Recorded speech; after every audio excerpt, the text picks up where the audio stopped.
Mesdames, Messieurs, bonsoir. L'avion, selon les techniciens, est le moyen de transport le plus sûr. Dès lors, on imagine aisément la lourde responsabilité qui pèse sur les épaules, pour ne pas dire les ailes des autorités de l'aviation.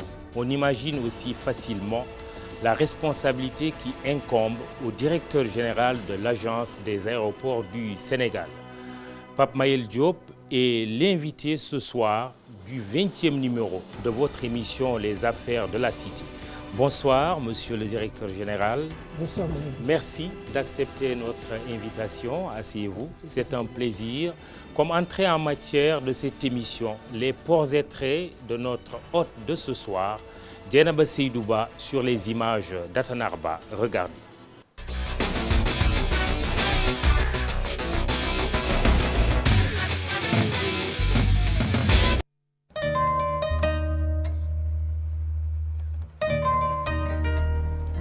La politique, il l'a dans le sang. Oui, il a suivi mes pas. Et en tout cas, je crois qu'il était destiné pas à faire de la politique, mais à toujours bouger dans un mouvement de masse. Le sport également. Ce que les gens ne savent pas, c'est que Pape Mayel aura été à l'origine même de l'écurie, la fameuse écurie de Dakar. Ce que les gens ne savent pas, c'est que Pape Mayel a accompagné Touba Boudior durant ses activités sportives. C'est un jeune, comme on dit, qui très tôt a rejoint la cour des grands. Pape Mayel Diop est décrit comme un rassembleur. Cet atout, il l'a depuis. Dès le jeune âge, nous avons senti qu'il était prompt à aider les gens, à réunir des gens, surtout ses camarades, ses amis. À un moment donné, je servais à l'école des Mangui et j'occupais le logement de fonction. Derrière la villa, il y avait la grande cour de l'école. Et le soir, après 5 heures, il rassemblait les talibés du coin. Il leur offrait un ballon et ils jouaient. Et c'est lui qui était l'arbitre. À chaque fois, il me demandait une boîte de lait, du sucre et des biscuits. Pourquoi faire? C'est pour les distribuer aux talibés. C'est après que ses sœurs l'ont surpris en train d'arbitrer les talibés. Alors, j'ai dit, mais pourquoi tu fais ça? Il me dit, maman, tu sais, ce sont des gens qui n'ont pas de loisirs. Après le Coran, ils vont de maison en maison demander l'aumône. Et après, ils rentrent chez eux. Ils me font pitié. Diriger, organiser, ça a toujours été son fort. Raison pour laquelle ses proches lui ont conseillé de faire de la politique. Un homme généreux, travailleur, entier, mais quelquefois entêté. Un homme qui a des qualités extraordinaires. La seule chose qu'on pourrait peut-être lui reprocher, c'est que son engagement est tel qu'il refuse de temps en temps ce qu'ici on appelle les concessions et qui souvent sont sous-tendues par l'hypocrisie. Pape Mayel ne reconnaît pas l'hypocrisie. Il dit ce qu'il a dit.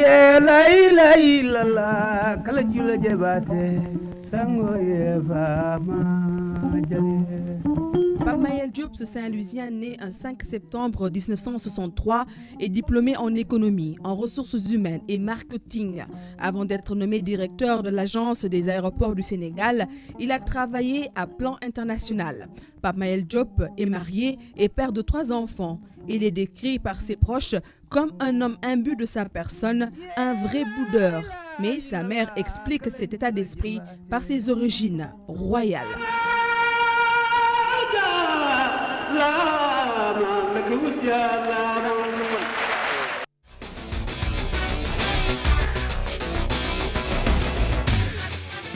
Pape Mayel Diop, je vous laisse saluer les téléspectateurs. Voilà, merci Mamadou de nous avoir donné l'opportunité d'échanger avec l'ensemble des Sénégalais sur les orientations qui ont été définies par son Excellence M. Macky Sall en matière de politique aéroportuaire. Nous saluons les téléspectateurs de la TFM et nous sommes à votre entière disposition pour pouvoir clarifier certaines choses qui touchent un peu le milieu aéroportuaire. Peut-on dire que votre maman, qui a été une grande femme politique, ministre dans le gouvernement d'Abdou Diouf, est votre mentor politique naturel? Je profite de cette occasion pour lui rendre un hommage. Je suis ce qu'elle a voulu que je sois aujourd'hui, par la grâce de Dieu. Et tout le temps, je lui rendais un hommage parce que c'est durant des moments extrêmement difficiles où elle a eu à jouer le rôle de conseillère. Au début, ce n'était pas facile à l'aéroport, c'est un milieu fortement syndicalisé, mais à chaque fois, elle me donnait les orientations pour pouvoir gérer les uns et les autres. C'est aussi valable sur le plan politique. Quand j'ai une émission, même celle d'aujourd'hui, nous échangeons pour essayer de trouver le juste milieu. J'espère qu'elle ne vous a pas donné des tuyaux pour nous coincer. Pas du tout, en tant que spécialiste. Nous serons à l'aise quand même pour échanger et vous donner tout ce que vous souhaiteriez avoir comme élément d'information. Alors, autre témoignage, c'est le président du CNG, Dr Alioune Sarr, qui dit « Pape Maël Diop n'aime pas le populisme ». Il se trouve justement que la démagogie peut être un défaut pour un homme politique. Ce n'est pas votre sentiment? Vous savez, j'ai l'habitude de dire à mes collaborateurs que je suis un bon talibé mouride. Je fonctionne sans calcul. C'est ma nature et c'est peut-être un défaut. Et une fois, en échangeant avec ma mère, elle m'a appelé en tant qu'enseignante pour me dire « Est-ce que tu connais la signification du mot hypocrisie en Wolof ?» J'ai réfléchi pendant 10 minutes, je ne fais pas la réponse. Elle me disait « C'est du masla. Faire des choses auxquelles vous ne croyez pas. » Et quand vous avez des valeurs profondes auxquelles vous croyez, autant vous heurter, mais cela vous permet aussi d'être sur le droit chemin. Très bien. Alors, bonsoir au public qui est ici présent, les étudiants de l'ISM, vos collaborateurs et également nos invités qui seront là pour vous poser des questions. Nos confrères Pape Sambarindour de l'Observateur et Dembara Matadja de Direct Info. L'aéroport Léopold Sédar Senghor peut-il être considéré comme un hub aérien? Sa réputation d'aéroport peu accueillant est-elle toujours d'actualité? Dans ce reportage que vous allez suivre de Boubacar Kambeldien et Atanarba, le sentiment de satisfaction semble être la chose la mieux partagée.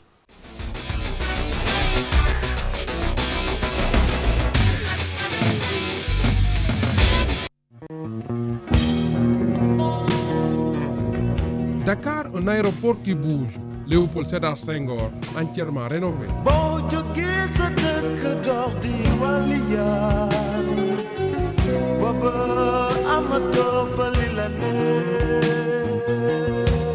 Cadre plus attrayant, tous ou presque s'en félicitent. Les étrangers habitués des lieux en première ligne. Depuis 2 ans, je pense, 1 an ou 2 ans, il y a un bon accueil, on est bien dirigé, du bon personnel. Nos parents viennent nous voir assez régulièrement, donc voilà, on n'a aucun souci. Hein. On est bien orientés surtout, et les gens s'occupent de nous pour nous orienter vers l'endroit où on doit partir.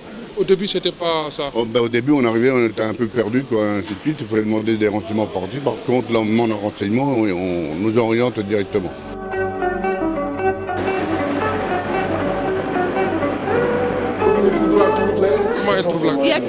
Jaké bylo přijetí tady na letišti? Dobrý, opravdu. Très bon. Jo, všechno v pořádku, dobrý. Tu étais bien, il n'y avait pas de problème. Žádný problém, ano. No, žádný problém. L'accueil a été chaleureux. A co Horko, dobrý? Je bezvadný, ça se ouvre. Super. Les autorités aéroportuaires ont considérablement hissé le niveau d'accueil qui posait toujours problème. Si les compagnies enregistrent et que les passagers viennent demander dans quelle banque enregistrer, on les guide. Et parfois, nous aidons les passagers à remplir le fiche de police. Informer sur les vols confirmés, les vols retardés et les vols confirmés. et nous remplissons les fiches d'embarquement pour mieux aider les passagers. Des efforts de modernisation certes, mais des choses restent à faire. C'est une plus grande cafétéria à l'intérieur ici. Voilà, une plus grande, parce qu'il y a très peu de gens et une fois qu'on a 4 clients, on ne peut plus s'asseoir. À l'extérieur, la devanture jadis encombrée de l'aérogare d'arrivée a également reçu un grand coup de balai. Taxis, taximens, vendeurs de puces téléphoniques et de cartes de crédit combustent. Tous ont été déplacés, l'espace devient plus sécurisé. La sécurité, la propreté, l'accessibilité donc des personnes qui viennent accueillir leurs passagers et tout. Avant, l'accueil c'était à l'intérieur. Donc avec le nouveau système là, donc vraiment les gens viennent directement pour accueillir leurs passagers correctement sans avoir quelques soucis quoi. Donc, il n'y a plus de problème, sincèrement. On est très satisfait, on est vraiment satisfait quoi.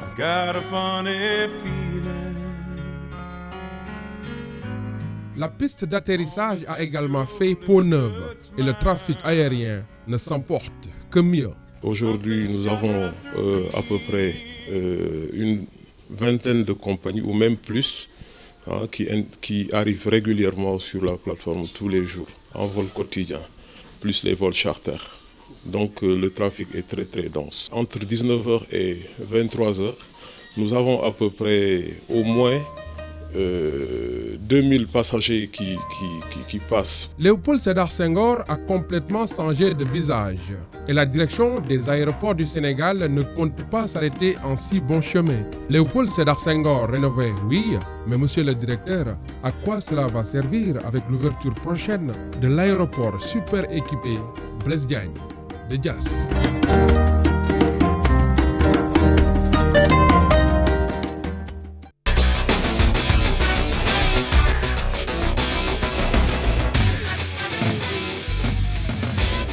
Alors, Boubacar Kambelien vous pose la question, à quoi ça sert tout ce toilettage, cette grande toilette même de l'aéroport Léopold Sédar Senghor, alors que AIBD va bientôt démarrer ses activités? Merci Mamoudou. Tout à l'heure, vous aviez utilisé un concept de hub.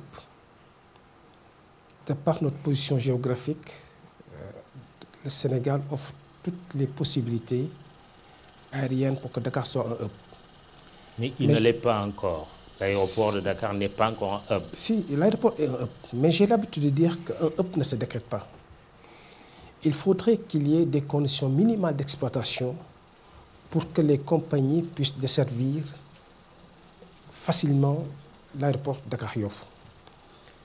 Nous avons trouvé un aéroport qui était dans un coma avancé. Je pèse bien mes mots. Ah bon? Un coma avancé. Et j'ai l'habitude de dire à certains qui doivent rendre un vibrant hommage au président Macky Sall, qui, dès son accession à la magistrature suprême, a signé un décret qui rétablissait les ADS dans le droit. Là, vous faites du populisme, là. Non. Pas du populisme, parce que, vous savez, quand vous prenez fonction avec une situation financière catastrophique, où vous avez moins d'1 million dans les comptes, ce n'est pas du populisme. Quand vous prenez fonction et que vous avez des problèmes techniques, les équipements qui ne marchent pas, quand vous avez une climatisation centrale qui ne marche pas, quand vous avez des brèches au niveau du périmètre aéroportuaire, quand le périmètre aéroportuaire est agressé, quand il y a des taxes aujourd'hui qui portent atteinte au bon fonctionnement de l'aéroport parce que la destination est chère, là nous étions réellement confrontés à des problèmes. Et il y a des pays limitrophes qui sont là, qui se positionnent. Abidjan, Accra, qu'est-ce qu'il fallait faire? Nous sommes en train de travailler dans l'optique de rentabiliser Diass. Pour une raison très simple, avoir le maximum de compagnies, l'objectif de 3 millions qui a été fixé par les autorités ne soit pas un rêve mais une réalité. Qu'est-ce que ça signifierait, la mort de Léopold Sédar Senghor? Pourquoi la mort de Léopold Sédar Senghor? Il n'a jamais été question d'une mort programmée de l'aéroport Léopold Sédar Senghor. Dans le jargon aéronautique, il y a un concept qui est utilisé, c'est la notion d'aéroport de dégagement. Je fais partie peut-être de ceux qui croient aujourd'hui qu'il ne peut pas y avoir, de par le trafic et de par le nombre de passagers, 2 aéroports fonctionnels ou opérationnels. Cependant, il faut intégrer une réalité. Si demain cet aéroport n'est plus fonctionnel, nous ouvrons Diass et on ne le souhaite pas qu'il y ait un incident où pendant 4 heures cet aéroport est fermé.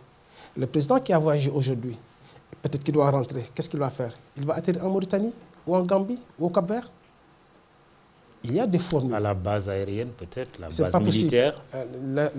Ce n'est pas possible d'y atterrir. Très bien. C'est pour dire aujourd'hui encore qu'il nous faudrait réfléchir sur les meilleurs scénarios possibles qui vont nous permettre d'avoir un aéroport international Diass qui sera opérationnel, mais voir maintenant comment rentabiliser sous une autre forme l'aéroport Léopold Sédar Senghor. On reviendra sur AIBD puisqu'il y a un sujet qui est consacré. Je donne la parole. Momar Cissé d'Ascosen, oui. Merci, bonjour. Bonjour. J'ai 2 petites questions. Parce qu'en tant que défenseur des consommateurs, ma première question est relative à la nourriture qu'on sert à bord des avions.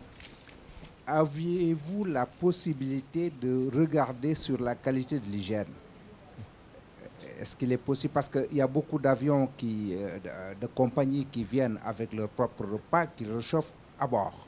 Est-ce que vous avez la possibilité de vérifier la qualité des repas qu'on sert à bord?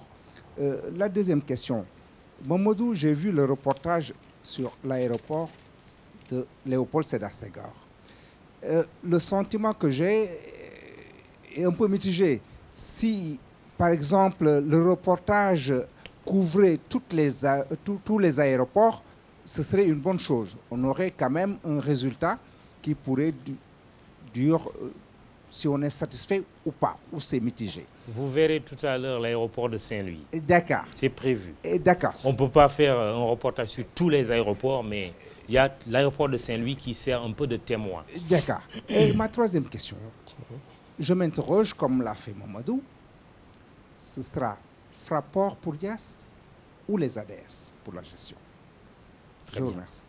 Merci. Bon, puisqu'il y a 3 questions, vous y répondez avant de passer encore la parole au public. Je vais commencer par une question qui me semble intéressante. C'est le fait qu'il nous interpelle sur la situation des aérodromes. Pour illustrer, ça c'était l'aéroport de Kolda avant les travaux. Ouais. Je ne sais pas si vous avez la possibilité de montrer. Ça dit que ça c'est l'aéroport de Kolda avant les travaux. Ça, c'est l'aéroport de Kolda après les travaux. Et peut-être qu'il aura la possibilité d'apprécier un peu ce qui a été fait. Très bien.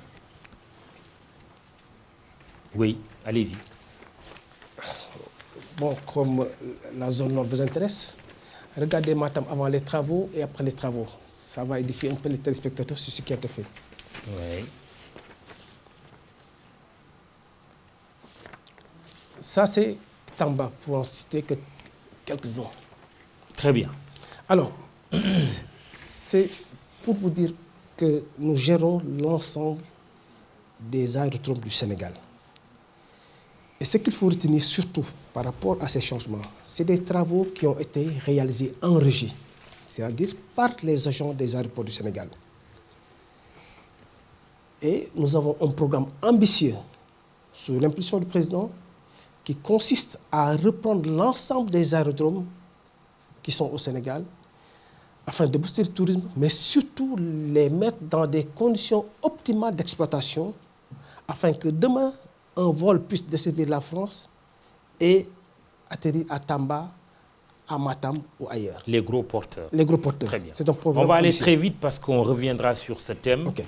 Oui. Maintenant, l'autre problème... La gestion de AIBD qui sera confiée à Fraport ou aux ADS? L'administration étant une continuité, ce qui avait mis le pays à genoux avait pris comme option de confier la gestion de AIBD à une autre société. S'ils avaient mis le pays à genoux, vous n'auriez pas inauguré l'AIBD très prochainement, franchement. Vous savez, AIBD devait être opérationnel depuis 3 ou 4 ans. Et chaque fois, on remet à demain ce qu'on aurait pu faire. Si nous avions la possibilité, dès le départ, de gérer ce projet, on aurait dépensé beaucoup moins. Il y a beaucoup de choses que nous préférons faire peut-être par rapport à la gestion de cet aéroport, sur les choix sur la RDIA, qui n'est pas une redevance, c'est une taxe. Parce qu'une redevance appelle à un service qu'on doit rendre à quelqu'un, ce qui n'est pas le cas. Et quand on parle du développement des infrastructures aéroportuaires, les aérodromes en font partie. Pourquoi avoir limité uniquement ce projet au niveau des JAS? Ça aussi, c'est des interrogations qu'il va falloir solutionner. Maintenant, sa question relative sur le service, la nourriture à bord. Voilà. Quand il y a une compagnie qui est en transit, eux, ils gèrent un peu tout ce qu'il y a comme facilitation. Mais les vols qui ont comme point de départ l'aéroport Léopold Sédar Senghor, Server s'occupe du traitement. Oui. Et Server étant agréé avec des normes ISO, Dieu merci, depuis que l'aéroport Dakar-Yoff est là, l'aéroport Léopold Sédar Senghor, nous n'avons pas encore eu à constater un cas d'anomalie dû au fait que la nourriture ne répondait pas à des normes d'hygiène ou de sécurité.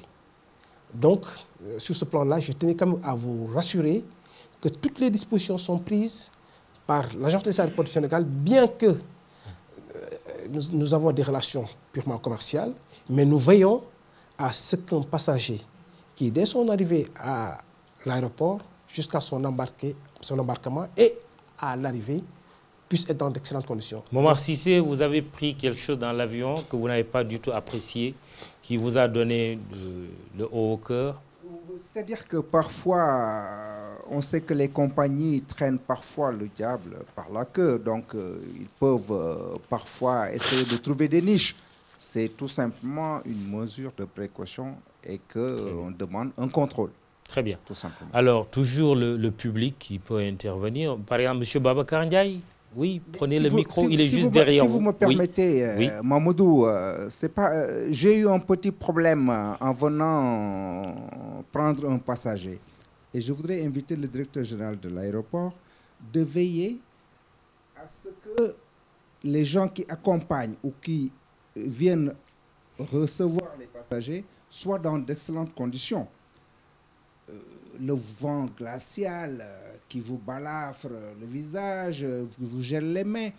Si vous sortez de l'aéroport et que vous voyez une personnalité debout qui reçoit la pluie, quel sentiment aurez-vous?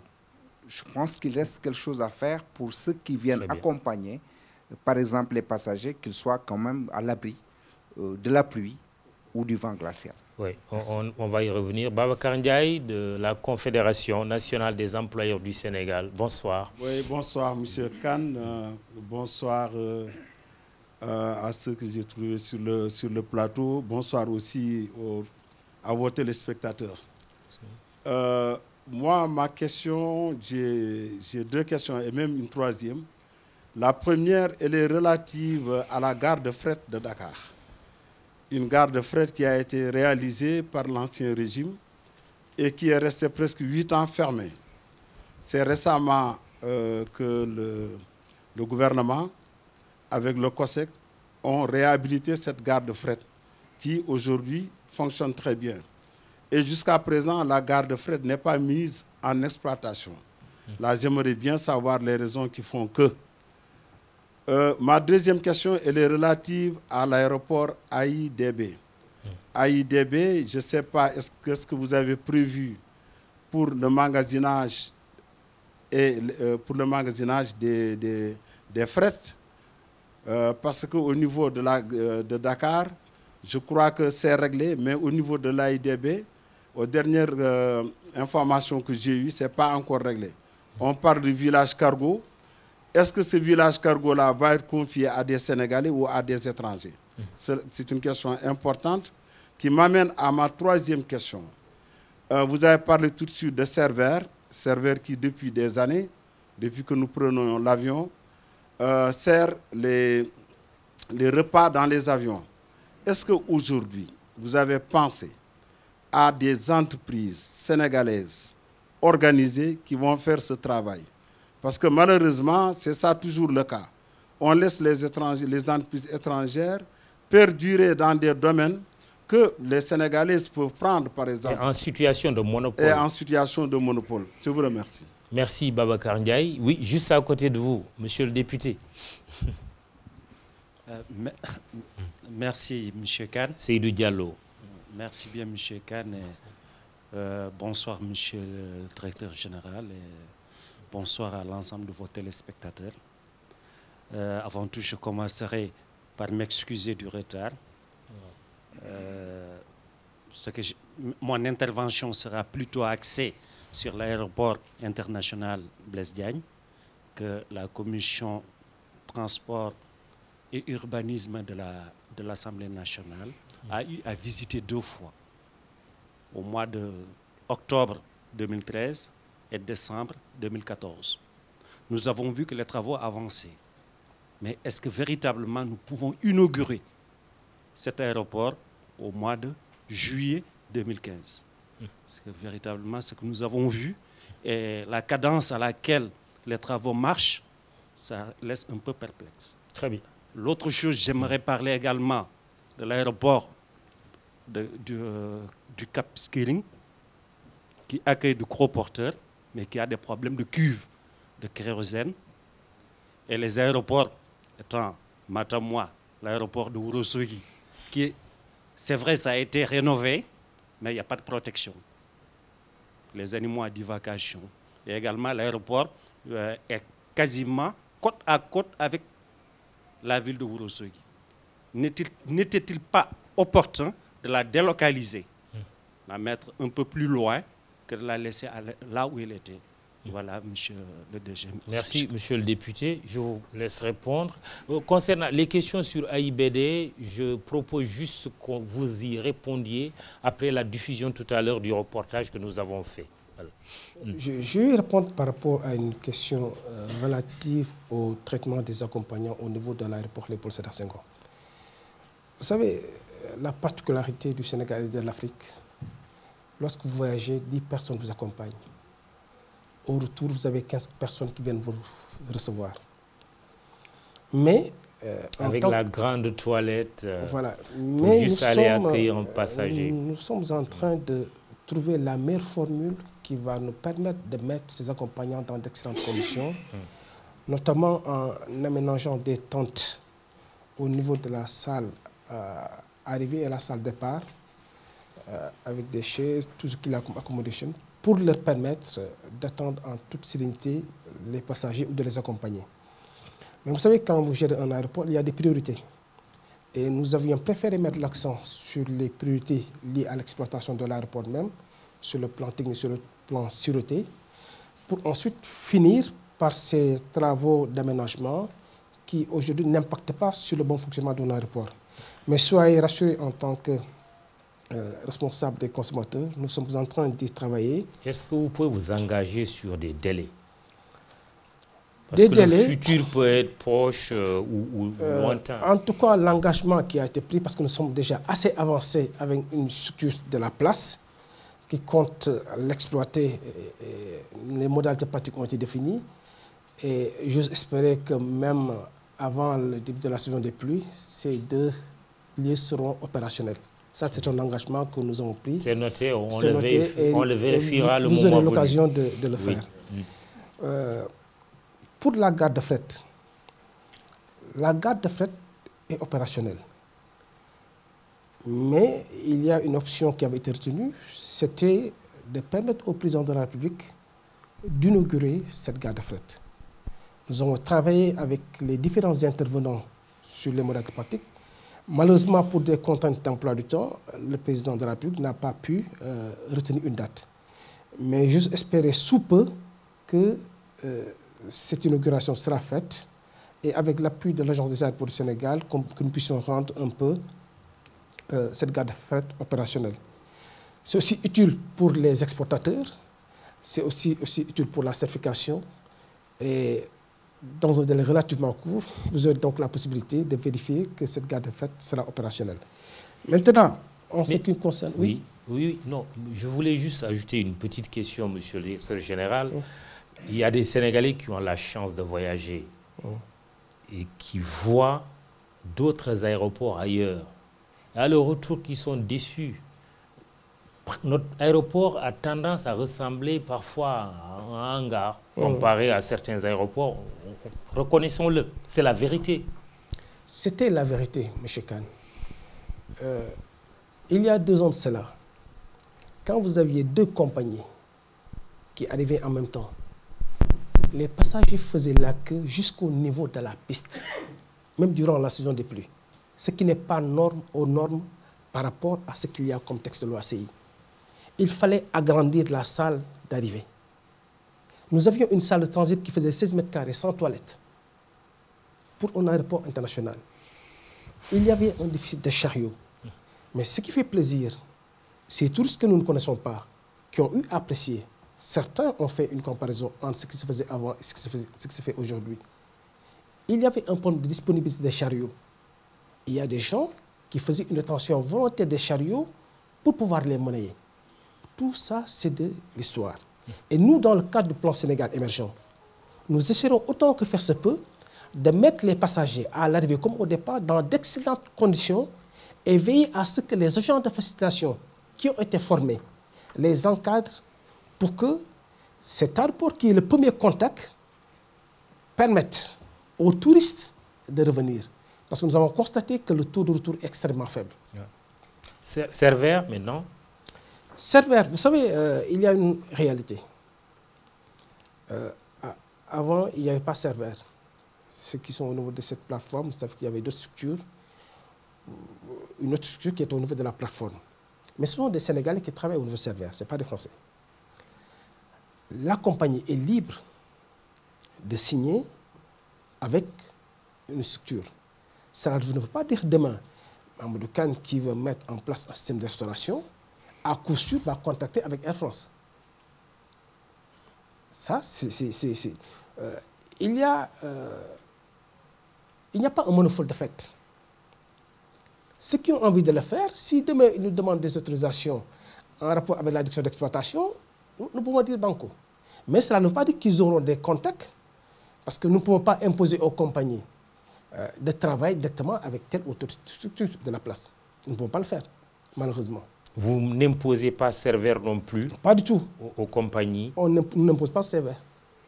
Très bien. Ce sont les compagnies qui font eux-mêmes le choix. Monsieur Ndiaye, si vous n'êtes pas satisfait, vous avez toujours le loisir de revenir sur ce sujet. On va maintenant vous montrer le reportage que nous avons fait sur le chantier de l'aéroport Blaise Diagne de Diass. Léopold Sédar Senghor à Dakar va-t-il disparaître au profit de Blaise Diagne? La question va au-delà d'un simple jeu de mots sur ces 2 figures politiques sénégalaises dont l'aéroport de Dakar et celui tout prochain de l'AIBD portent respectivement le nom. Il s'oppose surtout un choix cornélien pour les autorités politiques et de l'aviation. Faut-il enterrer Léopold Sédar Senghor, l'aéroport bien sûr, et ouvrir AIBD? C'est la question centrale sur cette visite de chantier de Dieynaba Seydouba avec les images de Datanarba. Medoune Diouf plutôt.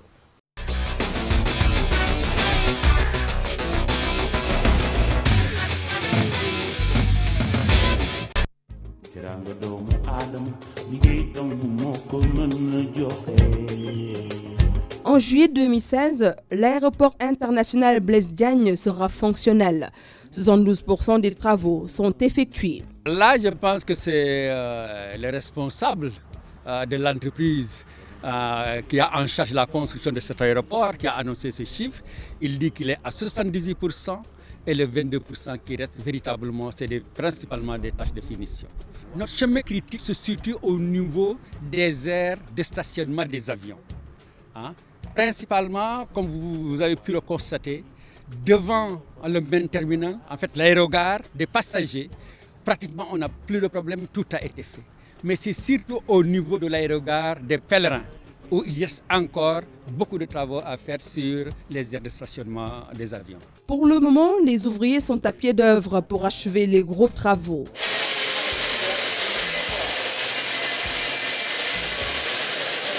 6 passerelles télescopiques, une aérogare de 42 000 m² sur 3 niveaux, une piste de 3500 mètres, 44 positions de parking avion, un parking de 700 places voitures, 60 autobus et 60 taxis sont prévus. En plus de cela, à l'aéroport, on prévoit une aérogare fret d'une capacité de 50 000 tonnes par an, une aérogare pèlerin et plus de 60 km de route intérieure. Et pour réaliser cette infrastructure, les autorités ont dû déplacer des populations qu'elles ont recasées. Quand même, il y a eu des manquements. Des manquements,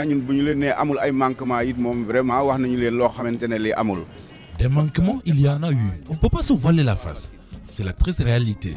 Vous conviendrez avec moi que ce n'est pas facile de déplacer des populations pour les recaser ailleurs. Les autorités ne peuvent pas tout faire. Là, on est d'accord, mais il y a le minimum quand même. C'est vrai, nous recevons toujours des indemnités pour avoir été déplacés. Mais on a eu une grosse déception concernant la perte de nos récoltes. Les autorités avaient prévu de nous dédommager à hauteur de 756 947 francs par hectare et par an, mais tel n'est pas le cas. On veut vraiment avoir des explications claires sur ce dossier, parce que jusque-là, ce que nous disent les autorités ne nous convainc pas. Nous aussi, des explications vraiment. Il est prévu autour de la plateforme aéroportuaire la réalisation d'établissements hôteliers capables d'abriter de grandes conférences. Des programmes immobiliers seront également réalisés pour créer à terme plus de 6 000 emplois directs et indirects.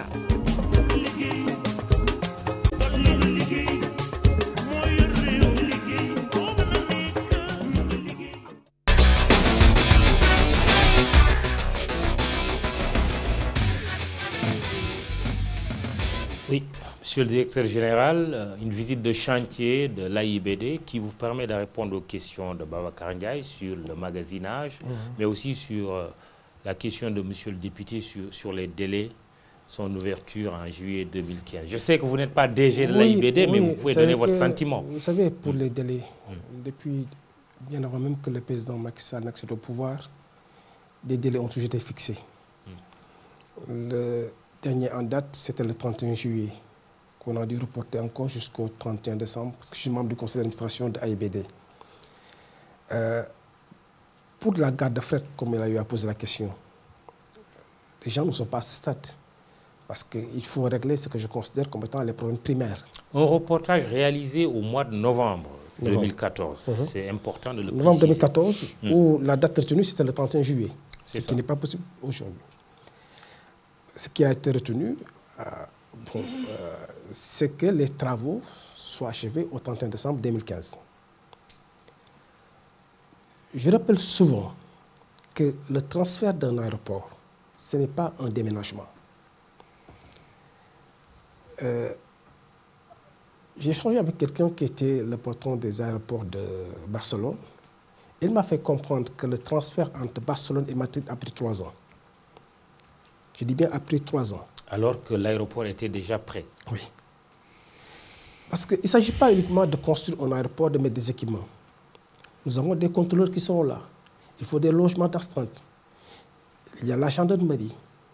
Il y a même certains aspects qui touchent le personnel qui sera appelé à intervenir au niveau de cet aéroport. Et le gouvernement a tenu à élargir ce comité de réflexion sur le transfert afin que toutes les composantes puissent y être intégrées. Ministère des Forces armées, ministère de la Santé, ministère de l'Habitat, pour que cela ne soit pas une affaire purement aéronautique. Maintenant, nous sommes en face d'une réalité. En fait, c'est que l'aéroport est là. La réalité, pour le moment, cet aéroport ne va pas être opérationnel en 2015. Il faudra compter dans 3 ans.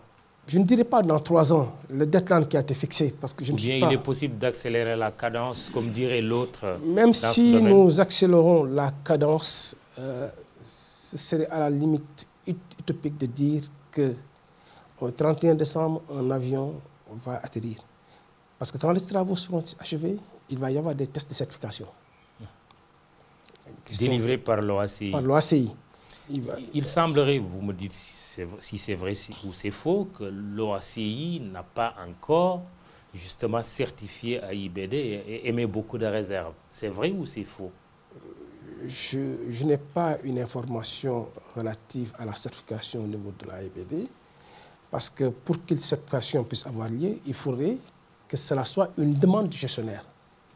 Or, à ce jour, il n'y a pas encore une gestionnaire au niveau de l'AIBD. Très bien. Le micro à mes confrères, Pape Sambari Ndour et Demba Ramata Dia. Bonsoir Mamadou. Bonsoir. Et bonsoir monsieur le directeur général des ADS du Sénégal. Bonsoir. Et moi, je vais juste rebondir un peu sur l'aéroport Blaise Diagne. Parce qu'on parle de date, on parle d'ouverture.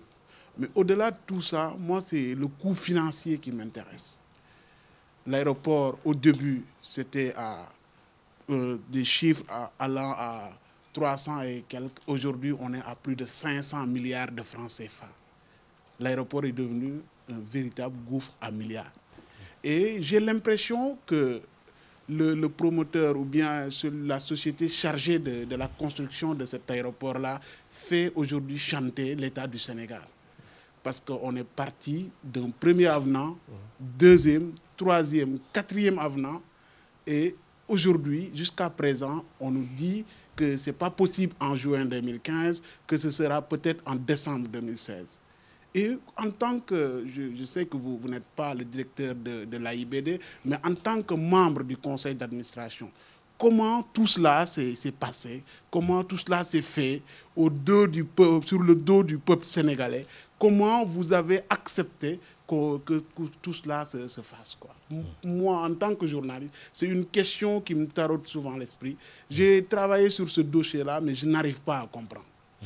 Honnêtement, et aujourd'hui, je voudrais que vous, en tant que membre du conseil d'administration de l'AIBD, vous expliquiez un peu aux Sénégalais comment tout cela s'est passé. Comment on en est arrivé à ce niveau-là. Très bien. Ma deuxième question, c'est relative aux taxes. RDIA, à la taxe RDIA. Et en tant que directeur de l'ADS, parce que l'administration, quand même, c'est une continuité, en juin 2011, ou si ma mémoire est bonne, en 2011 jusqu'en 2013, les ADS devaient, en termes de taxes, somme de presque 5 milliards de francs CFA qui devaient être versés à l'AIBD. Et qu'un échéancier a même été trouvé. Je pense qu'on devait payer à août 2014. Est-ce qu'aujourd'hui, cela s'est fait? Comment cet argent et qui a détourné cet argent qui a été dévolu à l'aéroport Blaise Diagne et que l'argent n'a jamais été vu dans les caisses? Comment tout cela s'est passé, s'est déroulé? Et j'aimerais vraiment comprendre. Merci, Pape Sambaré. Après vous, Demba Ramata, répondez quand même, il y a deux questions.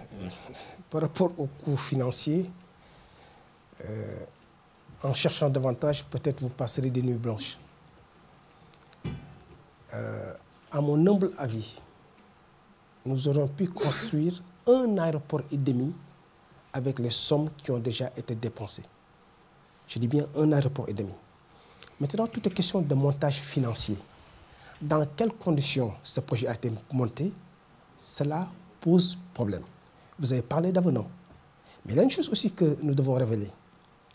Lorsque le décret a été signé pour annoncer la fermeture de l'Agence des aéroports du Sénégal, il y a une redevance de 6 000 francs qui était gérée par les ADS et qui nous permettait de financer tant à Dakar qu'au niveau des aérodromes. Ils ont pris ces 6 000 francs qu'ils ont encore reversés sur la RDIA.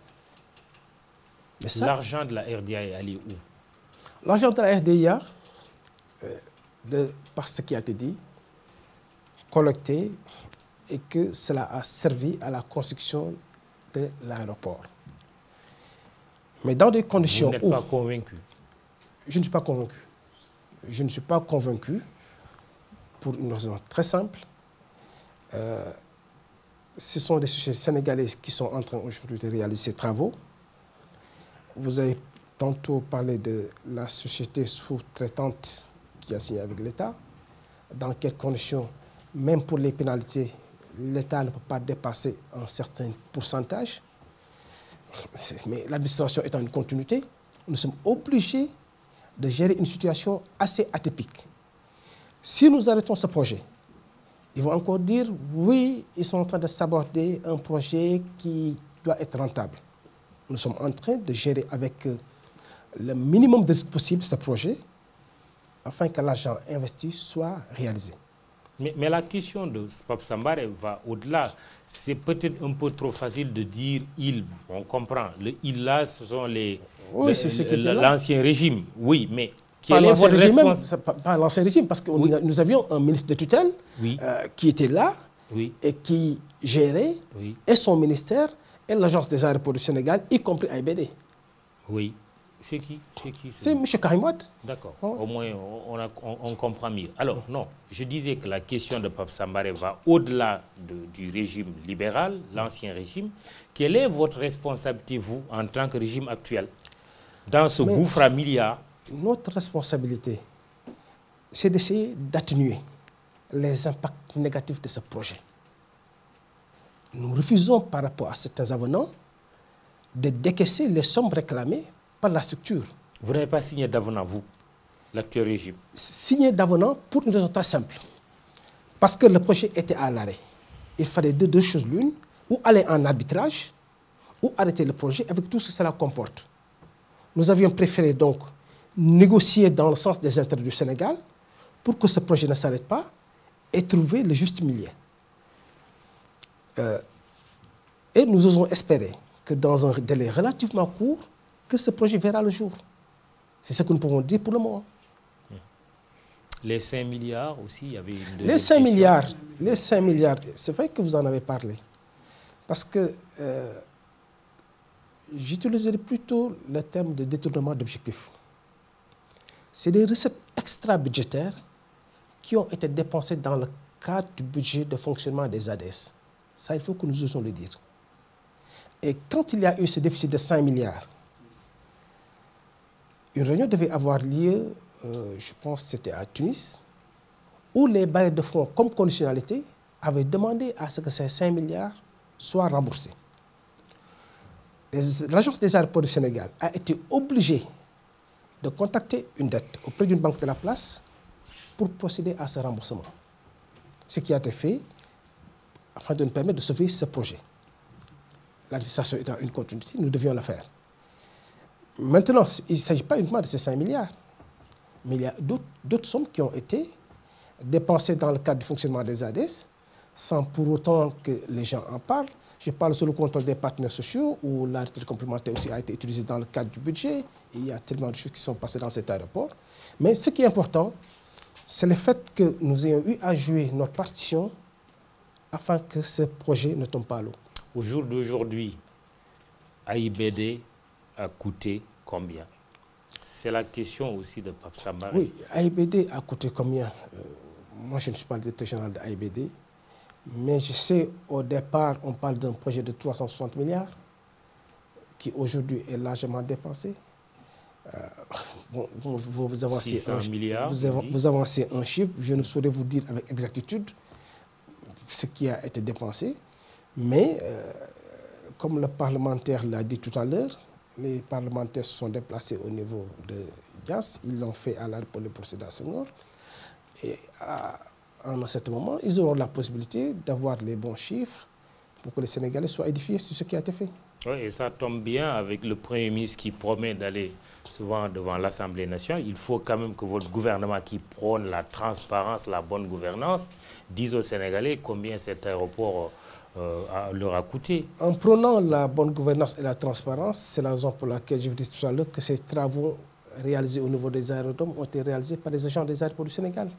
Nous avons anticipé et évité à ce qu'ils faisaient avant dans les milieux aéroportuaires soit d'actualité aujourd'hui.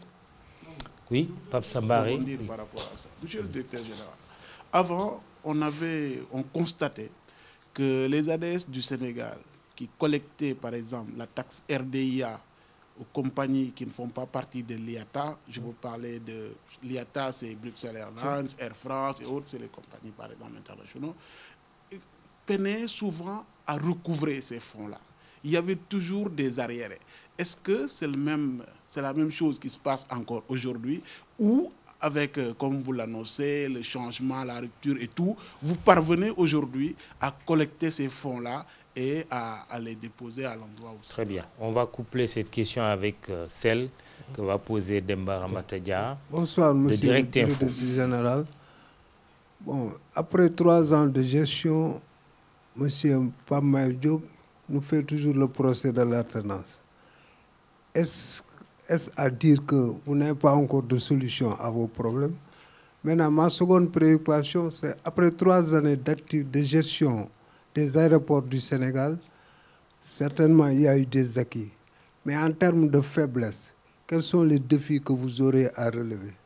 Ma troisième préoccupation est relative aux 200 milliards que la Chine, vous avez négocié récemment avec la Chine, un projet de 200 milliards. Maintenant, jusqu'à présent, qu'est-ce qui a été fait avec ça? Merci. Très bien. Voilà, merci finissez beaucoup. Avec Pape Sambaré. Et puis, pour oui. Les compagnies qui ne payaient pas, nous avons instauré un système de paiement au comptant. Cela nous évite de faire face à des difficultés financières.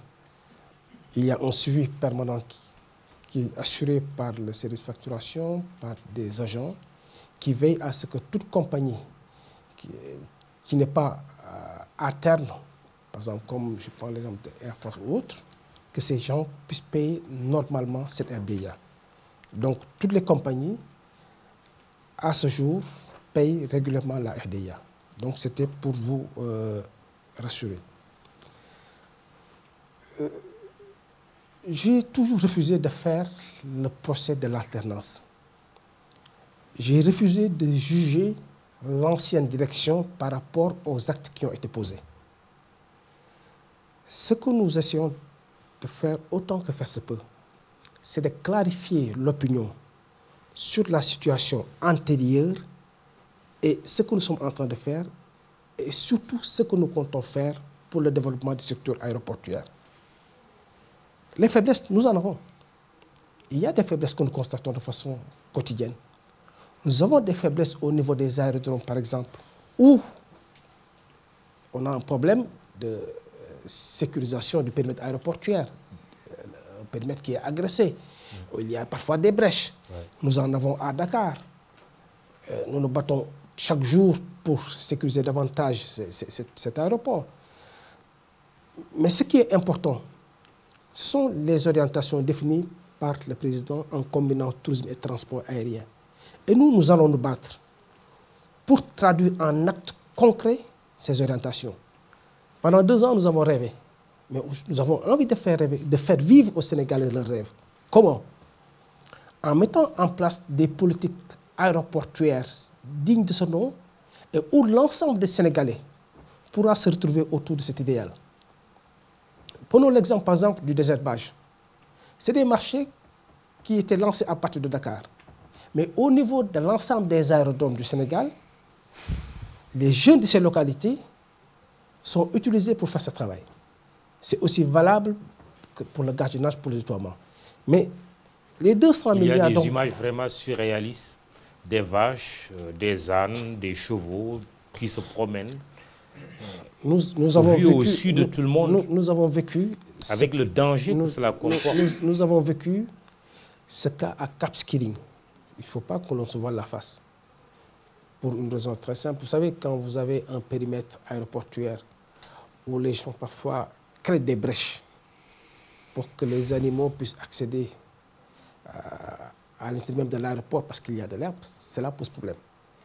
Mais nous avons lancé un programme ambitieux de sécurisation de l'ensemble des périmètres aéroportuaires. C'est une conséquence. Quand vous prenez un sac de ciment et que vous fassiez 70 briques, à la fin de chaque saison des pluies, vous avez des murs qui ne vont pas tenir. Et il faut recommencer encore ce même processus. Et depuis 2 ans, nous avions commencé à fermer l'ensemble des brèches avec nos propres agents, mais mieux, nous avons lancé des marchés pour nous permettre de reprendre l'ensemble du périmètre aéroportuaire, tant au niveau de Dakar qu'au niveau des aérodromes. C'est une réalité. Et comme je le disais tout à l'heure, nous étions dans un coma assez avancé. Nous essayons de retrouver nos esprits pour que ces aérodromes, en termes de sécurité et de sûreté, répondent à des normes. La RDA est revenue souvent dans nos échanges. En réalité, en arrière-plan, il y a la cherté du billet d'avion. Si aujourd'hui les touristes disent que la destination Sénégal est chère, c'est à cause surtout des billets d'avion. Est-il possible aujourd'hui de baisser le prix des billets d'avion? J'approuve l'idée qui a été lancée par le président de la République qui consiste à faire baisser les taxes aéroportuaires. Depuis une semaine, nous avons une mission de l'IGF, l'Inspection générale des finances, qui travaille avec l'ensemble des acteurs de la plateforme aéroportuaire pour voir un peu comment faire pour baisser ces taxes. Mais nous avons hérité aussi d'une situation, c'est là où je dis que je ne fais pas le procès de l'ancien régime. Regardez un peu la taxe de sécurité port, qui est de 12 $ qui a été ramené à 10 $. 10 $ à l'aller, 10 $ au retour. Si vous résiliez ce contrat, vous payerez plus de 110 milliards de dommages intérêts à sécurité port. Vous imaginez ces contrats qui ont été signés? C'est ça l'arrière de l'aéroport. C'est aussi ça la continuité de l'État. Oui, mais nous allons maintenant trouver des solutions. Il y a le passif et l'actif. Oui.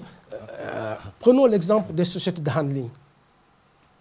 Le Sénégal est le seul pays où le gestionnaire d'aéroport, ce n'est pas ma mauvaise personne, où la structure qui gère l'aéroport détient au moins 40%.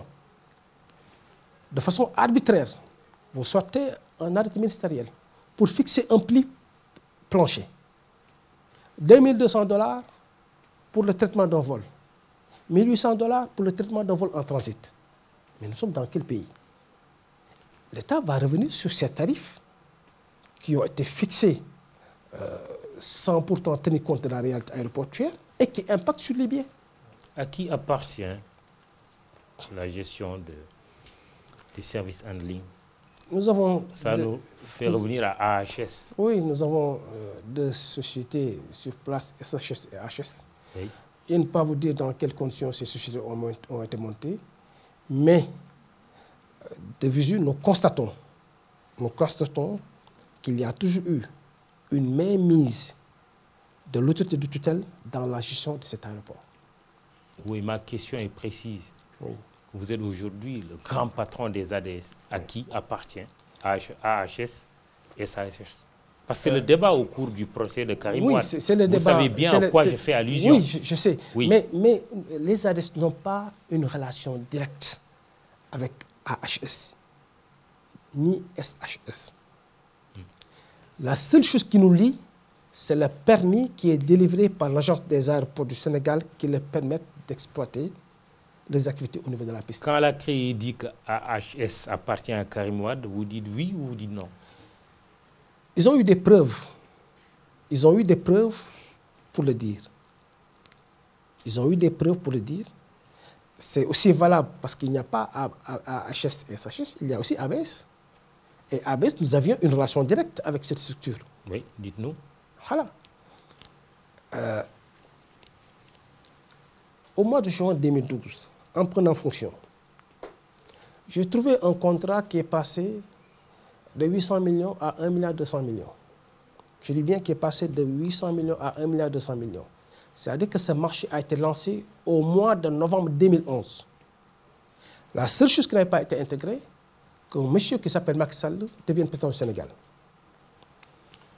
Si vous regardez le matériel roulant, l'amortissement du matériel roulant, c'est 5 ans. C'est des véhicules qui ont 10 ans d'âge. Donc, valeur résiduelle 0. La facturation devrait être dégressive. Et vous divisez 1,2 milliard par 1,9 million passagers. Vous avez un coût unitaire de 600 et quelques francs. C'est-à-dire que vous descendez de l'avion pour aller à la salle de débarquement ou la salle d'embarquement, ça vous coûte 600 et quelques. Nous lançons un marché avec des bus neufs où ce ratio passe de 600 et quelques à 400 et quelques.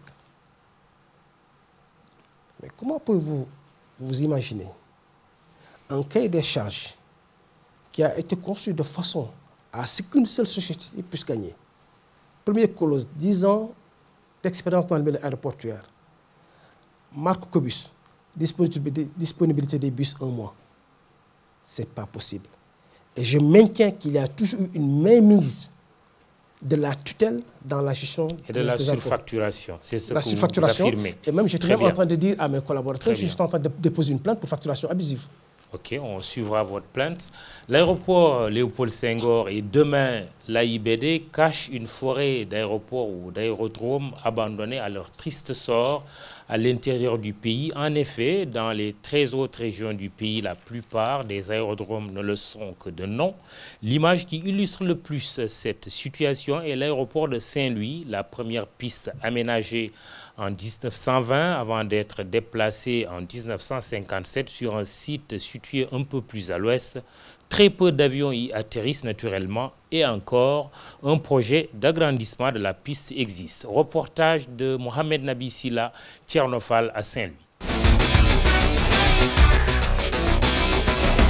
Implanté sur le titre foncier 132 qui fait 100 hectares, l'aéroport de Saint-Louis n'occupe qu'une partie de l'espace qui lui est dévolu. Les gens disent que les familles ont grandi, ils ont besoin aussi d'espace ou de lieux où habiter. Mais malheureusement, nous aussi, on a besoin, si le Saint-Louis a vraiment besoin d'un aéroport, il faut que les gens respectent les normes d'habitation par rapport à l'aéroport. Parce que l'aéroport est là bien avant. Et donc, c'est pourquoi, dès notre prise de fonction, on a sensibilisé les riverains. Il dispose d'une bonne piste d'atterrissage, mais n'enregistre pas de vol de ligne. L'aéroport de Saint-Louis, pour moi, il n'existe pas, sauf peut-être pour des utilisations privées, très privées ou militaires, je ne sais pas. Mais pour aller prendre l'avion, il faut aller jusqu'à Dakar. Donc ce serait bien que cet aéroport qui existe soit vraiment fonctionnel pour les habitants de la ville. Cette situation n'agrée pas le secteur du tourisme. Il faudrait l'aéroport, que les gros porteurs puissent descendre à l'aéroport pour faire évacuer les touristes.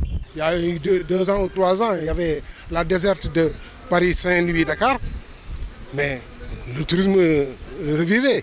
Actuellement, du moment qu'il n'y a plus cette déserte-là, bon, les touristes ne viennent plus. Évidemment, puisqu'on parle souvent de l'aéroport international de Dakar-Bango, on souhaite vraiment qu'il y ait vraiment toutes les dispositions pour que cet aéroport vraiment puisse vraiment jouer son rôle. Un projet d'extension de la piste est envisagé, selon le commandant de l'aéroport Al-Walid Dione. La piste va être allongée, renforcée et élargie. La piste va passer de 1900 mètres à 2500 mètres. Elle va être élargie à 45 mètres, elle est actuellement de 30 mètres. Et elle va être renforcée pour recevoir des avions plus contraignants. La bretelle, la voie d'accès qui mène de la piste au parking va également être renforcée et élargie.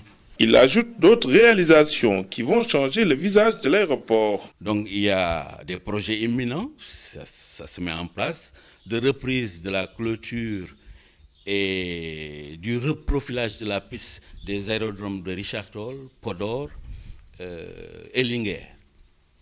Mais le projet le plus important qui va impacter dans le projet chinois, c'est l'aérodrome de Matam-Brossogui. En attendant, l'aéroport de Saint-Louis continue d'accueillir des avions militaires et des vols privés 6 à 9 par semaine.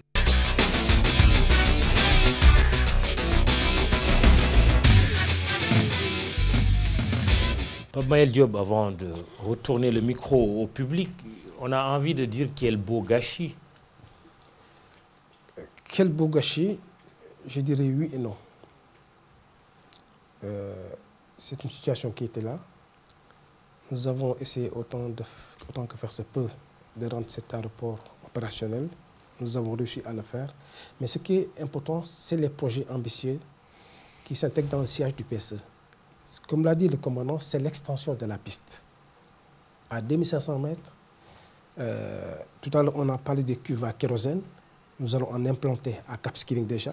C'est un projet qui est assez avancé. Et l'objectif, c'est de permettre à des compagnies françaises, espagnoles ou autres de pouvoir desservir Saint-Louis. Vous savez, avec les accords aériens, en dehors d'Air France, et concert qui bénéficie des droits de Sénégal Airlines, aucune autre compagnie n'a la possibilité de desservir Paris. Mais ça peut être une opportunité pour le développement du tourisme de mettre cet aérodrome dans les normes afin que des vols réguliers puissent venir. Oui. C'est aussi valable pour l'aéroport de Ourossogui ou Matam, où nous constatons que certains de nos compatriotes atterrissent en Mauritanie pour venir à Port à Matam parce que, semble-t-il, c'est beaucoup plus court. Oui, c'est plus proche. C'est Je plus vous proche. le confirme. Voilà. Et dans le cadre du projet chinois, comme il a eu à le dire, nous avons déjà des études assez avancées et un vaste programme. Et l'objectif, Mamadou, c'est demain de permettre à un Sénégalais de faire Dakar, Matam-Dakar, à 80 000 francs par exemple. De faire Dakar-Cap Skirring ou Dakar-Ziguinchor à 80 000. Mais ça va être possible avec la réduction des taxes. Cela va être possible avec l'investissement qui sera réalisé et surtout en combinant tourisme et transport aérien avec l'acte 3 de la décentralisation, l'État va permettre à tout Sénégalais de pouvoir accéder facilement à l'avion, ce qui n'est pas le cas aujourd'hui. Le public, j'aimerais bien que les étudiants de l'ISM posent des questions. Okay. Vous êtes jeune, est-ce que tout ça vous fait rêver? Bon, moi c'est juste une curiosité. Bon, moi j'ai remarqué aux alentours des aéroports, les maisons sont aussi proches de l'aéroport.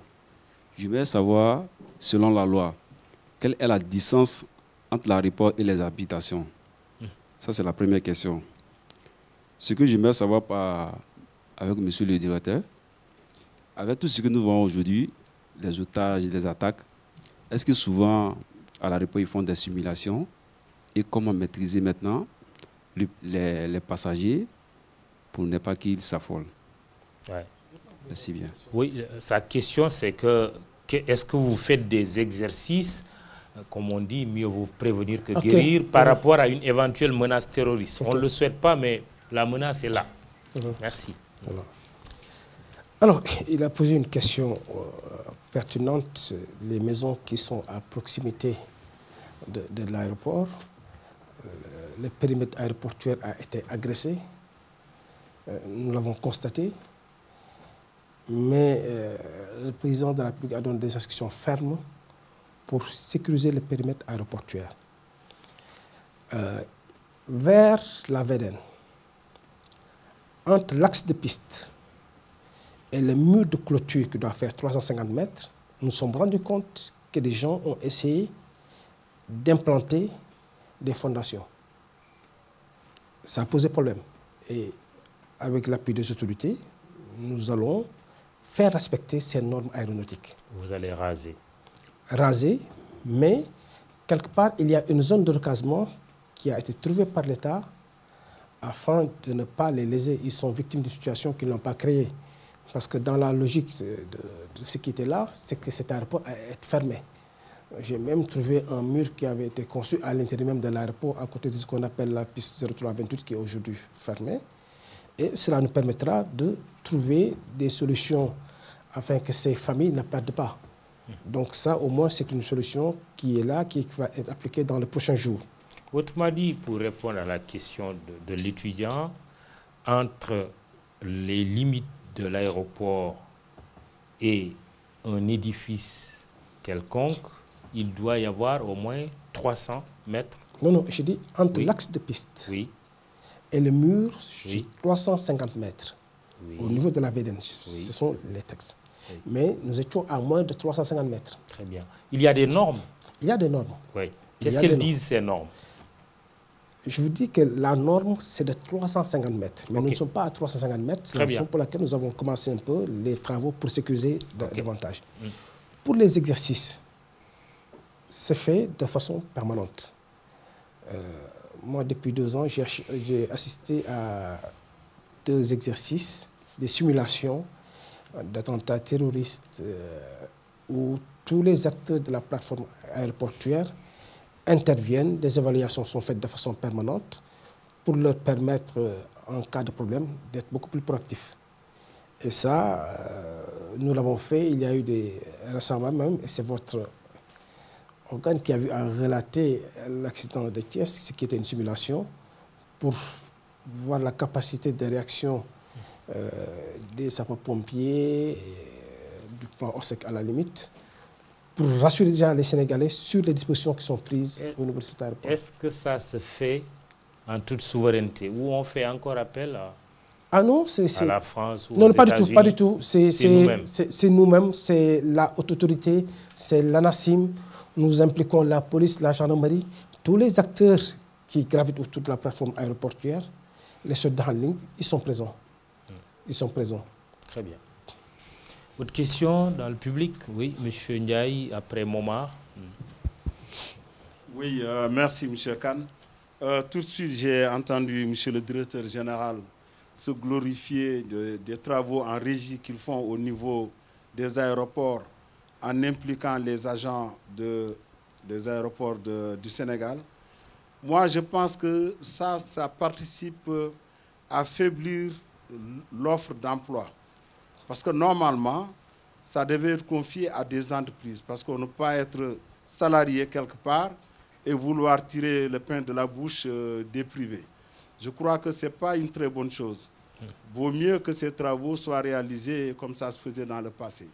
L'autre question, je reviens sur la gare de fret. La gare de fret, c'est une gare de fret qui n'existe pas dans la sous-région, c'est la seule. Aujourd'hui, les fruits et légumes qui passent par l'aéroport vont revenir beaucoup plus chers, vont être mieux vendus à l'étranger que ceux qui passent aujourd'hui par la voie maritime. La voie maritime aujourd'hui, je crois que c'est quelques 60 000 tonnes par an. Or, ça, c'est des entreprises étrangères qui ont le monopole de bout à bout. Or, cette gare de fret-là, de l'aéroport de Dakar, va desservir surtout nos horticulteurs des Niayes. Donc, je pense qu'il faut tout faire pour que cette gare de fret-là, si nous, au niveau du COSEC, parce que j'ai deux casquettes, en dehors de représenter la CNES, je suis président du conseil d'administration du COSEC, et au niveau du COSEC, si nous nous sommes investis dans ça, c'est parce que nous avons vu effectivement la rentabilité. Vous avez parlé aussi de la gare de fret de 50 000 tonnes, si je ne m'abuse, au niveau de l'aéroport AIBD. Cette gare de fret, quelle va être sa destination? Est-ce que c'est des entreprises sénégalaises qui vont gérer ça, oui ou non? Parce qu'on a toujours l'impression que quand on réalise, on confie le plus aux étrangers qu'aux Sénégalais. Or, moi, je pense même, je suis de ceux qui croient que cette gare de fret-là, des entreprises sénégalaises ou des structures comme l'UNACOA ou la CNES auraient pu construire ça si on leur avait demandé. Parce que aussi, il faut que nos autorités, j'ai l'habitude de le dire, arrêtent de voir les choses en termes de réalisation. Mais il faut les voir en termes de développement. En termes de développement, ça veut dire quoi? Ça veut dire qu'il y ait des effets induits et des retombées sur le plan national. Voilà les quelques... Très bien, merci. Mais vous prenez le micro, hein, on le donne à celui qui le réclame. Il n'y a pas un autre qui n'a pas encore pris la parole, qui souhaiterait... Ça va? Je vais taquiner un peu le directeur général parce qu'il est d'une agréable compagnie. Je vous ai entendu parler d'une réflexion de la piste. Juste quand l'ancien président de la République rentrait de Paris après 2 ans de séjour dans la capitale parisienne. Est-ce une activité que vous aviez planifiée ou éclairer la lanterne des Sénégalais qui pensent que peut-être c'était une mesure tout simplement politicienne? Merci. Oui. Si je peux répondre. Mbacké, oui, on donne Mbacké Seck. Merci beaucoup, monsieur le DG. Dakar est devenu une plaque tournante de la drogue. Beaucoup de dealers transitent par les aéroports. Qu'est-ce que vous faites, qu'est-ce que vous avez fait pour la sécurité de l'aéroport de Dakar? Parce qu'on parle souvent de sécurité et de sûreté. Quels sont les investissements aussi que vous avez fait pour améliorer le pèlerinage à la Mecque? Parce que c'est le moment, c'est le pic où nous avons énormément de passagers qui quittent le Sénégal et qui reviennent.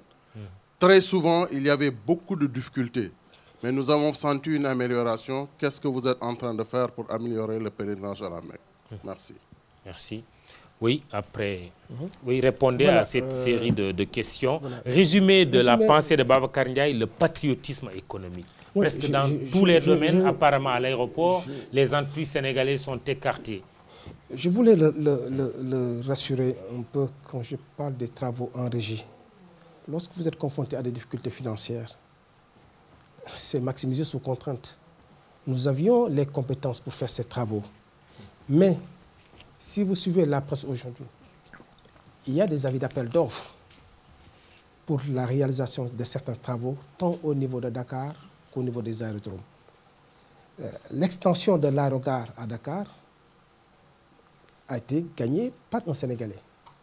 Et nous mettons beaucoup plus l'expertise sur les Sénégalais pour mieux développer ce pays. Donc je tenais quand même à vous rassurer, il y a des choses que nous pouvons faire. D'autres, par contre, nous sommes obligés de les externalités. Nous n'avons pas le matériel pour le faire, même si nous avons les ressources humaines. Votre question sur la réflexion de la piste, ça rentre dans le cadre normal du fonctionnement d'un aéroport. Nous faisons une planification pour résoudre des problèmes de dégradation qui ne sont pas planifiés. Et c'est la raison pour laquelle la direction de l'exploitation et des opérations aéroportuaires existe. Nous pouvons arriver demain matin et avoir une dégradation au niveau, par exemple, du taxiway, là où la bretelle où passent les avions. Ce n'est pas planifié. Nous sommes obligés de sortir un notam, c'est-à-dire que c'est une information que nous donnons à l'ASCRICNA et à l'ensemble des compagnies pour leur dire que tel jour de telle heure, nous allons faire ces travaux. Mais nous veillons à ce que les moments choisis ne coïncident pas à des heures où le trafic est intense. Nous essayons d'atténuer les coûts. Malheureusement, nous avions choisi un jour où le président Wade devait venir. Et lorsque nous avons reçu l'information, j'ai demandé au chef de département qui est là d'annuler le notam pour le reporter au lendemain. Le lendemain, pratiquement, il n'est pas venu. Et ce que vous devez savoir, lorsque vous dites aux compagnies que l'aéroport est fermé le mercredi de 15h à 18h, ils sont obligés de décaler leur départ et leur arrivée. Et en termes d'impact financier, il y a un coût. S'ils se rendent compte qu'il n'y a pas de travaux, demain, ils peuvent se retourner contre le gestionnaire d'aéroport qui doit mettre ces travaux dans les normes. Donc, il n'a jamais été question de politique et nous avons continué ces travaux de façon beaucoup plus élargie durant la francophonie et pratiquement tous les travaux au niveau de la piste sont terminés. La question relative à la plaque tournante de la drogue, Mamoudou, moi je voudrais remercier l'ensemble de mes collaborateurs qui ont eu à travailler sur des projets importants. Nous avons acquis récemment des portiques qui nous permettent d'identifier les passagers qui avalent des boules de drogue. Ils sont automatiquement identifiés. Si vous le dites, ils vont trouver d'autres astuces. Non, mais dites-le quand même. Oui, ils ne pourront pas trouver des astuces parce que nous avons une police qui est extrêmement compétente. Avant même l'acquisition de ces équipements, ils arrivent, je ne sais pas si c'est par l'expérience ou autre chose, à prendre ce qui s'adonne à ces activités illicites. Mais nous avons vu notre partition. En 2012, nous avions un seul système de détection des explosifs. Nous en avons acquis 2, qui nous permettent un traitement de 1800 bagages minutes. Récemment, nous avons reçu la visite de TSA, c'est les Américains, qui en 2012 avaient souligné beaucoup de points négatifs. Ce sont ces mêmes personnes qui sont revenues, et je parle sur le contrôle de l'ANSIM en 2015, pour magnifier le travail et les efforts qui ont été consentis par l'Agence des aéroports du Sénégal. Donc, sur ce plan-là, je tiens à rassurer M. Seck que toutes les dispositions sont prises. Pour le pèlerinage, toutes les dispositions sont prises. Et l'année dernière, nous avons même apprécié le fait que certains passagers laissés en rade ont refusé de rejoindre l'hôtel en nous disant qu'ils étaient mieux traités à l'intérieur même de l'aérogare. Et ça nous fait plaisir que nos compatriotes se retrouvent autour de la politique qui a été déclinée par le président.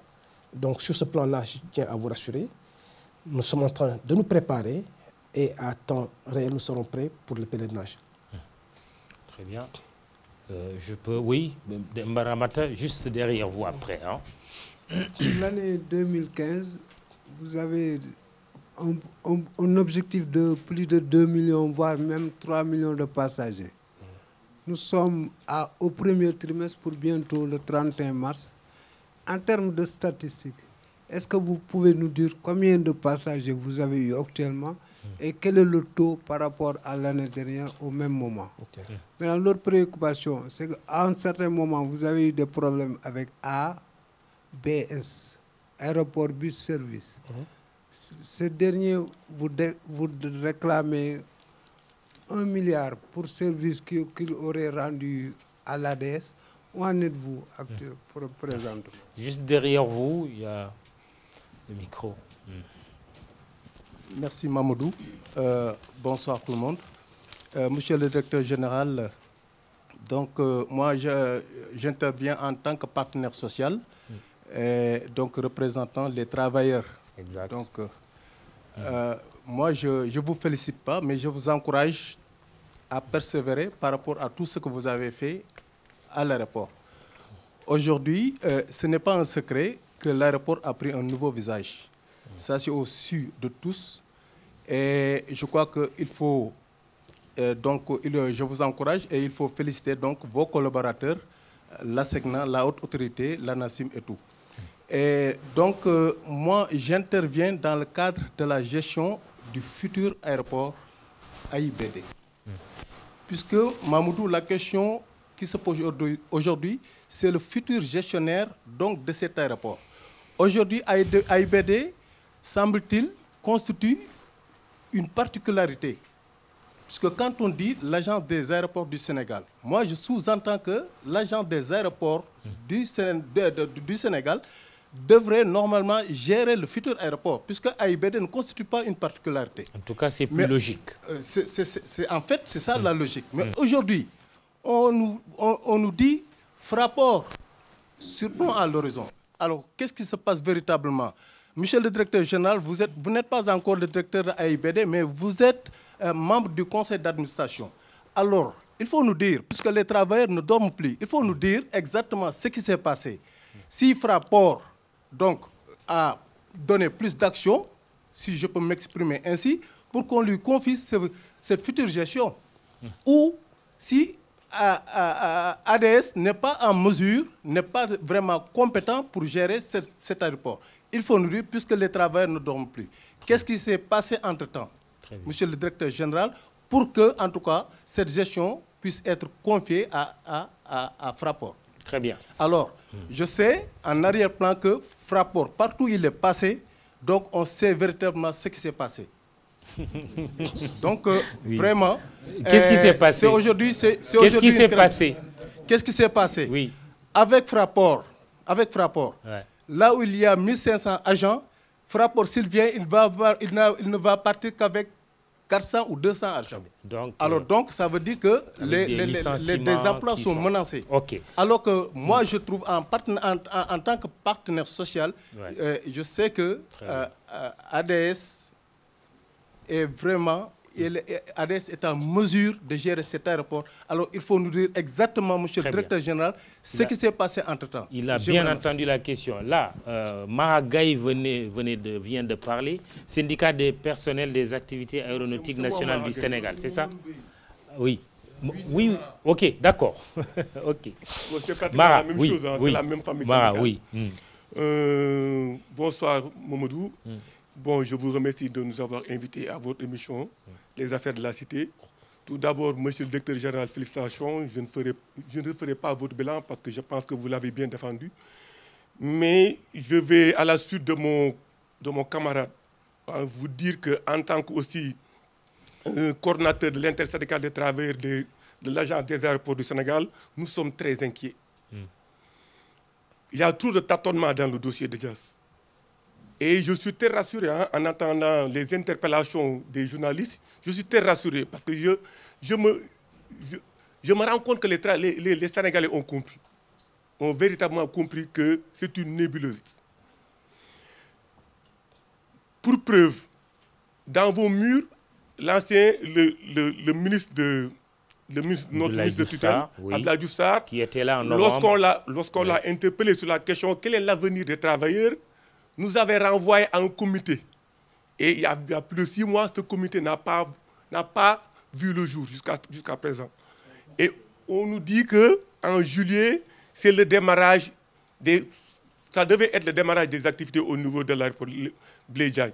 C'est pour lui rappeler que soit il ne comprend pas ou bien il le fait exprès, qu'au niveau des ADS, nous avons un problème de substitution d'employeurs. Avant de régler le problème du transfert, je pense qu'il va falloir régler le problème de la substitution d'employeurs. Et je pense que c'est le lieu de le dire, hein, de se féliciter du non-lieu obtenu aussi par l'ancien directeur général des aéroports du Sénégal, M. Mbaye Ndiaye, parce qu'ils ont fait beaucoup de choses. Et ils sont même complémentaires de Omar Ngale à Pamel. Je pense que nous avons eu de très bons Sénégalais, des directeurs très compétents. Et ce qui m'étonne, c'est qu'on veuille tourner la page de l'expertise locale pour se tourner vers Fraport. Qui est Fraport? Jusqu'à nos jours, Fraport n'a pas mis un seul sou au niveau des aéroports du Sénégal. On veut confier à Fraport pendant 40 ans la gestion de l'aéroport international Blaise Diagne. Je me dis que c'est une nébuleuse. Et les travailleurs qui ont eu à collecter, financer et construire ce nouvel aéroport méritent un peu plus de respect et de considération. Je vous remercie. Merci Mara, monsieur le directeur général. Oui. Vous voulez ajouter une question très rapidement, comme ça on est au terme de l'émission. Oui. En fait, c'est Ousseynou Diop, membre du CITCAS, syndicat des cadres de l'aviation civile. Oui. Je remercie monsieur le directeur général de son bilan. Je vous remercie aussi de nous avoir invités. Je crois qu'en parlant de AIBD, il y a beaucoup de choses à dire. Nous l'avions dit au ministre de tutelle. Déjà, l'APIX avait parlé de 171 milliards pour le coût de l'aéroport. 173 milliards. Ensuite, en septembre, on a augmenté le coût de l'aéroport à 234 milliards. Et maintenant, on parle de 371 milliards. Cela veut dire que 575 millions d'euros. On l'a même dépassé. L'aéroport a été surfacturé par les anciens régimes. Ça, c'est clair, net et précis. Aujourd'hui, je pense que tout ce qui a été fait au niveau de la redevance aéroportuaire, il y a au mois de septembre 2014, il y a 307 millions d'euros qui ont été dégagés pour la construction. Ça fait 202 milliards. Est-ce que ces 202 milliards sont au niveau de l'aéroport de Diass? On ne peut pas comprendre cela. Je pense qu'il y a beaucoup de choses à dire. Et on l'a dit au ministre qu'on ne laissera jamais les Allemands gérer cet aéroport-là. Parce que l'ARDA vient de l'aéroport de Léopold Sédar Senghor qui va financer l'aéroport de Diass. Très bien. Si l'aéroport ne marche pas, pourquoi il est à la RDA? C'est nous qui avons financé l'aéroport de Diass. C'est nous qui devons gérer cet aéroport-là. Le FONSIS n'a jamais géré un aéroport. L'autre partenaire n'a jamais géré un aéroport. Et je ne comprends pas qu'on puisse donner à un étranger mais une frontière aérienne, une frontière maritime. Ce n'est pas possible. Okay, en donnant une frontière, en donnant la gestion d'une frontière à un étranger, mais c'est bonjour les dégâts, bonjour le terrorisme. Ça ne peut pas se comprendre. Merci. Et on ne l'acceptera jamais en tant que syndicaliste. Babacar Ndiaye, je vous redonne le micro, mais pour 30 secondes parce que l'émission est terminée. Oui. Je vous remercie, M. Kane. C'est juste une question à l'attention du directeur général. Oui. Alors, je me demande, avec l'avènement de l'aéroport AIBD, pourquoi vous ne développez pas l'aéroport de Dakar, Léopold Senghor, comme un aéroport domestique pour les vols intérieurs? Parce que quand vous allez dans beaucoup de pays, comme le Nigeria, etc., ils ont l'aéroport international, mais à côté, ils ont l'aéroport domestique. Très bien. Et ça, c'est valable pour beaucoup de pays. Merci, je vous remercie. M. Ndiaye. Pape Sambaré, pour une dernière question, peut-être? Oui. C'est bon? Ok. Monsieur le directeur général, une pelle de questions. Commençons par Demba Ramata qui parle un peu de... qui veut des statistiques. Oui. L'objectif que nous sommes fixés cette année, c'est d'avoir au moins 2 105 000 passagers. L'année dernière, il y a eu l'impact Ebola et cela s'est traduit par une baisse à peu près de 10% du nombre de passagers, compte tenu de ce qu'il avait comme contrainte. Dans la semaine, je pense qu'il y a une nouvelle compagnie qui va s'installer au Sénégal pour desservir l'Afrique de l'Ouest. Ensuite, il y a 2 autres compagnies occidentales. L'une des compagnies va faire de Dakar son hub. L'autre va augmenter le nombre de fréquences. Là où, par exemple, South Africa voulait réduire ses fréquences. Oui, justement, qu'en est-il exactement? South Africa, ils sont revenus à de meilleurs sentiments ou ils vont quand même réduire, n'est-ce pas? Bon, et je pense qu'ils avaient des problèmes économiques. Ouais. Économiques. J'aurais été gêné si, par extraordinaire, le retrait s'est justifié par le fait que les conditions d'exploitation n'étaient pas optimales, que l'aéroport n'était pas sécurisé. Ils ont tenu des propos très clairs. C'est un problème de gestion en interne. Et ils feront tout pour rentabiliser.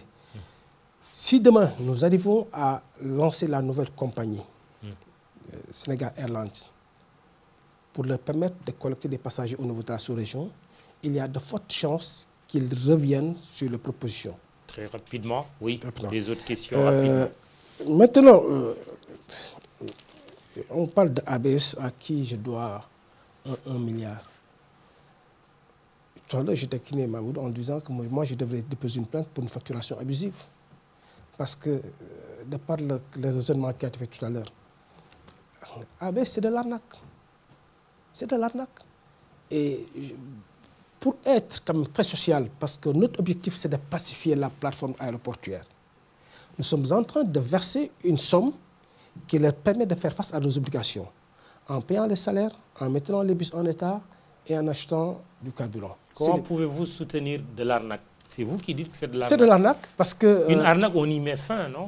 Oui, je suis vos propos, oui, je ne juge pas. Et heureusement que la CRI a mis fin à cette arnaque, parce que de par les décisions qui ont été prises, nous nous en réjouissons. Au moins, nous aurons des bus neufs qui vont coûter beaucoup moins cher aux ADS. Très rapidement, vous avez 2 minutes pour répondre sur AIBD. Les travailleurs aimeraient être édifiés. Ils ne veulent même pas d'ailleurs de frappeurs, disent-ils. Vous savez, c'est une décision malheureusement qui ne dépend pas de ma modeste personne. L'administration étant une continuité, il y a peut-être des choses qui ont été signées, mais à mon niveau, qui n'ont pas été portées connaissance au niveau de l'Agence des aéroports du Sénégal. Ce que je voulais leur dire, c'est de les rassurer. Parce que l'objectif du président de la République, ce n'est pas de réduire des emplois. 0 licenciement, vous vous y engagez? Je ne peux pas m'engager sur 0 licenciement pour une raison très simple. Le programme des aérodromes qui va être développé nécessitera à coup sûr un personnel supplémentaire. Et le président est assez avancé sur la finalisation de ces projets. Donc, redéploiement.